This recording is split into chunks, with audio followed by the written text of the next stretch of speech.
রাজ্যের খাদ্য ও সরবরাহ মন্ত্রী রথীন ঘোষ এদিন নৈহাটি রেল ময়দানে উত্তর চব্বিশ পরগনা জেলা গ্রন্থাগার মেলার উদ্বোধনী অনুষ্ঠানে এসে তিনি জানান, নৈহাটির কাঁঠালপাড়ায় ভারতের স্বাধীনতা আন্দোলনের বীজ মন্ত্র বা বাণী বন্দে মাতরম এর সৃষ্টিকর্তা বঙ্কিমচন্দ্র চট্টোপাধ্যায়ের জন্মস্থান থেকে বিজেপির এই বাংলা ও বাঙালি বিদ্বেষী কর্মকাণ্ডের প্রতিবাদ শুরু হোক বলে জানান তিনি। পাশাপাশি এসআইআর নিয়ে কেন্দ্রের বিজেপি সরকার যেভাবে মানুষকে সর্বশান্ত বিধ্বস্ত করছে তার জন্য বিজেপির বিরুদ্ধে জনমত গঠন করার আহ্বান জানান।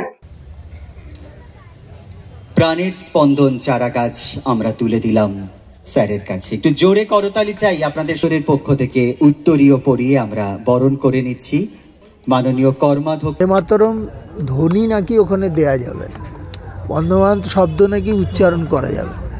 তা আমরা এই গ্রন্থমেলা এখানে যেখানে করছি সেই শহরের বাসস্থান ছিল বঙ্কিমচন্দ্র চট্টোপাধ্যায়, যে মন্ত্র নিয়ে সারা ভারতবর্ষ জুড়ে যে স্বাধীনতা আন্দোলন হয়েছিল, সেই স্বাধীনতা আন্দোলনের সেই মন্ত্রটা এখান থেকে তার বীজ বপন হয়েছিল।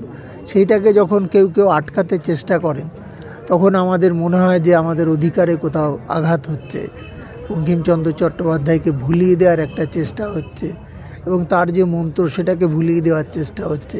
সেই জন্য আমাদের মাননীয় মুখ্যমন্ত্রী থেকে সবাই এটা প্রতিবাদ করেছেন, এটা করা যাবে না। এবং আমাদের বিশ্বাস যে এই শব্দ আমাদের হৃদয়ে প্রথিত আছে, সেই শব্দকে উৎখাত করা যাবে। St. Augustine's Day School, Barrackpur.